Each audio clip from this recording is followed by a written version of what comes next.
ఇవాళ సోషల్ మీడియాలో న్యూస్లో వచ్చిన రెవల్యూషన్ ఒక 10 సంవత్సరాలు వెనక్కి వెళ్తే అప్పట్లో అందరూ way to SMS, way to news, daily hunt లాంటి న్యూస్ యాప్స్ మీద మనము మన యొక్క డైలీ న్యూస్ అప్డేట్స్ మీద ఆధారపడేవాళ్ళం. ఆ వే టు న్యూస్ అనే ఛానల్ వాళ్ళు సమ్ 2025 కాంక్లేవ్ 10 ఇయర్స్ అయిన సందర్భంగా మన ఆంధ్రప్రదేశ్లో ఒక స్ట్రాంగ్ పొలిటికల్ ఫ్రాటర్నిటీని మొత్తం ఇంటర్వ్యూ చేసింది.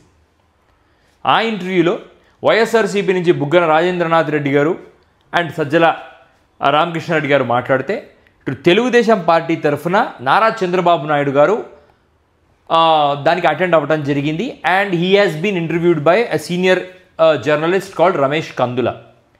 రమేష్ కందుల గురించి మనం క్లియర్గా మాట్లాడితే, ఆయన very frankly he hates Jaganmohan Reddy, Rajasekhar Reddy, and ఆయనకు చంద్రబాబు నాయుడు గారి మీద అపారమైన ప్రేమ, విశ్వాసం, భక్తి. Maybe that is the reason he got an opportunity to interview Chandrababu Naidu గారు. ఎవరు ఏ ప్రశ్న వేసినా, ఎవరు ఎలాంటి ప్రశ్న వేసినా ఫైనల్గా చంద్రబాబు నాయుడు గారు ఏం డిసైడ్ అయ్యారంటే, తాను చెప్పాలనుకుంది మాత్రమే చెప్పడానికి డిసైడ్ అయ్యారు. నేను ఒక చిన్న ఎగ్జాంపుల్ చెప్తాను. ఈ రమేష్ కందుల అనే ఒక యాంకర్ చంద్రబాబు నాయుడు గారిని ఒక ప్రశ్న వేశాడు. ఏంటి ఆ ప్రశ్న అంటే, 1995 నుంచి 2004 వరకు మీ అడ్మినిస్ట్రేషన్ పరిపాలన విధానాన్ని, తర్వాత 2014 నుంచి 19 దాకా, మళ్ళీ ఇప్పుడు 3 డిఫరెంట్ టైమ్ లైన్స్లో మీ యొక్క అడ్మినిస్ట్రేషన్లో కొన్ని చేంజెస్ వచ్చాయి. 1995 నుంచి 2004 దాకా మీరు వెరీ ప్యూర్గా సంక్షేమం అనేది తప్పు, సంక్షేమం చేయకూడదు, డెవలప్మెంట్ మీద మాత్రమే ఫోకస్ చేశారు. 2014లో మీ క్యారెక్టర్ మార్చుకొని మీరు సంక్షేమం ఇవ్వటం మొదలుపెట్టారు. ఇప్పుడు కూడా మీ ప్రభుత్వాన్ని సంక్షేమం మీదనే ఏర్పాటు చేయడం జరిగింది. దీనికి మీ ఎక్స్ప్లెనేషన్ ఏంటి అని చంద్రబాబు నాయుడు గారిని ఈ రమేష్ కందుల అనే వ్యక్తి అడిగితే, వెరీ క్లియర్గా ఈ క్వశ్చన్ ఏంటి, నువ్వు డెవలప్మెంట్ అనే ఫ్యాక్టర్ నుంచి సంక్షేమానికి ఎందుకు షిఫ్ట్ అయ్యావు? చంద్రబాబు నాయుడు గారు ఆన్సర్ ఏమై ఉండాలి, డెవలప్మెంట్ నుంచి సంక్షేమానికి ఆయన షిఫ్ట్ అవ్వడానికి గల కారణాలు చెప్పాలి.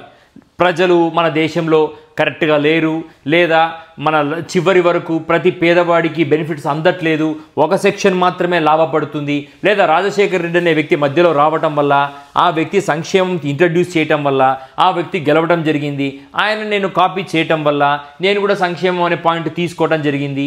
ఇలా ఎవరికి తనకు ఏ ఆన్సర్ చెప్పాలనుకుంటే అలా చెప్పుండొచ్చు చంద్రబాబు నాయుడు గారు.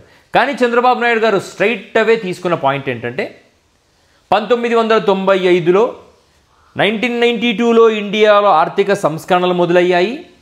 1995లో నేను ఎప్పుడైతే వచ్చానో మలిదశ సంస్కరణలను భారతదేశంలో మొదలుపెట్టిందే నేను. దావోస్కి భారతదేశం నుంచి మొదట పోయిందే నేను. మా దేశానికి పెట్టుబడులు రండి అని చెప్పింది నేను.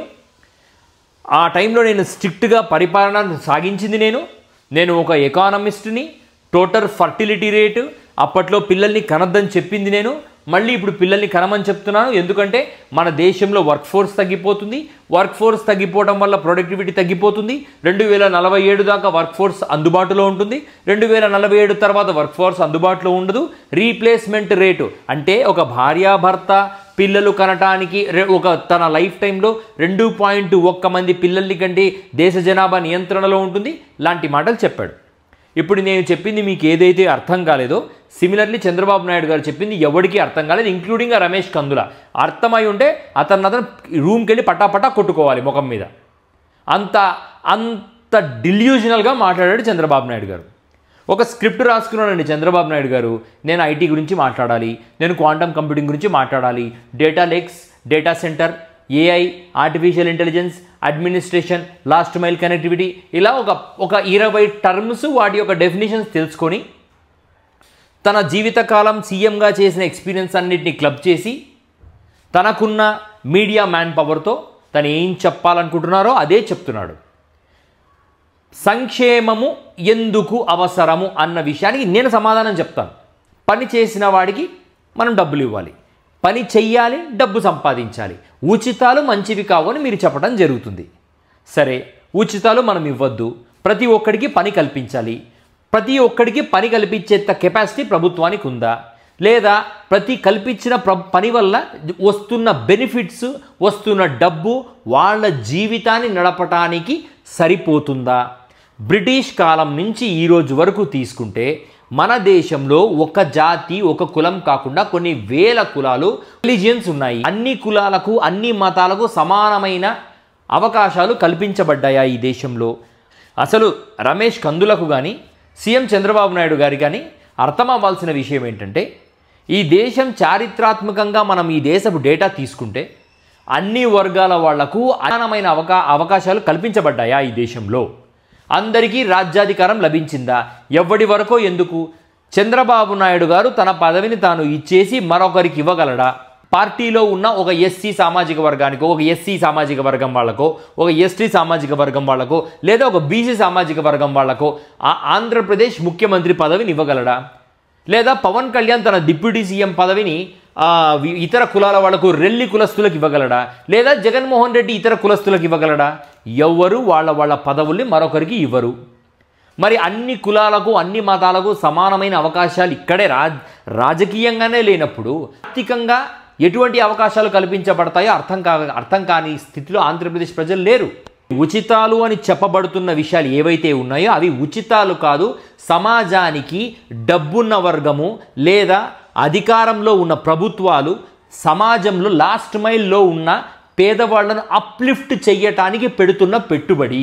రమేష్ కందుల, ఫస్ట్ నువ్వు సీనియర్ జర్నలిస్ట్ కాబట్టి నువ్వు తెలుసుకోవాల్సిన విషయం ఒకటి ఉంది. టర్మినాలజీ, నువ్వు యూజ్ చేస్తున్న టర్మినాలజీ ఉచితాలని ఏదైతే యూజ్ చేస్తున్నావో అవి నీ జోబులో నుంచి నువ్వు ఇస్తున్న ఉచితాలు కాదు. సమాజం మొత్తము అట్టడుగున ఉన్న పేదరికాన్ని నిర్మూలించటం కోసము, పేదరికాన్ని నాశనం చేయటం కోసము సమాజం మొత్తం సమూహంగా కాంట్రిబ్యూట్ చేస్తుంది ట్యాక్సెస్ రూపంలో టోటల్ సమాజాన్ని అప్లిఫ్ట్ చేయడానికి. దానికి అధికారంగా ఉన్న ప్రభుత్వాలు నాయకత్వం వహిస్తున్నాయి. నీవు ఉచితాలు ఏదో నీ జోబు నుంచి నువ్వు ఇస్తున్నావు, ఒక జాతి నుంచి మీరందరూ డబ్బు తీసి పేదవాళ్లకు ఫ్రీగా ఇచ్చి వాళ్ళని పడుకోబెడుతున్నామన్న మీ ఆలోచనను ముందు తీసేయాలి. అది జర్నలిస్టు విలువలకు పాతరేసిన విధంగా ఉంటుంది. ఫస్ట్ నువ్వు ఒక జర్నలిస్ట్ అన్న విషయాన్ని గుర్తించుకుంటే సమాజంలో అన్ని వర్గాలను ఈ సంక్షేమం అనేది ఎలా పైకి తీసుకొస్తుందో అర్థమవుతుంది. పేదవాడు కూడా ఐబీ సిలబస్, సిబిఎస్ఈ సిలబస్లో ఉచితంగా చదివి తన లైఫ్ స్టాండర్డ్స్ని పెంచుకున్న రోజు సమాజం హోలిస్టిక్గా డెవలప్ అవుతుందన్నది సంక్షేమం యొక్క సారాంశం. అది ఉచితం కాదు mister Ramesh Kandula.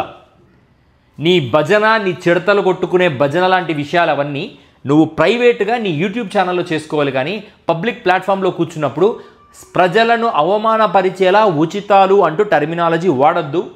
This is my request from the common people. And Chandrababu Naidu గారు, మిమ్మల్ని అడిగిన ప్రశ్న, you should confine to the subject. మీరు నేర్చుకున్న టర్మినాలజీ అంతా ఇంటర్వ్యూలో ప్రజెంట్ చేయడానికి మిమ్మల్ని ఇంటర్వ్యూలో కూర్చోబెట్టారని మీరు అనుకుంటే అది మీ భ్రమ. మిమ్మల్ని ఇంటర్వ్యూ నుంచి దిగిపోమని కూడా మేము చెప్పలేము, ఎందుకంటే your the CM of Andhra Pradesh.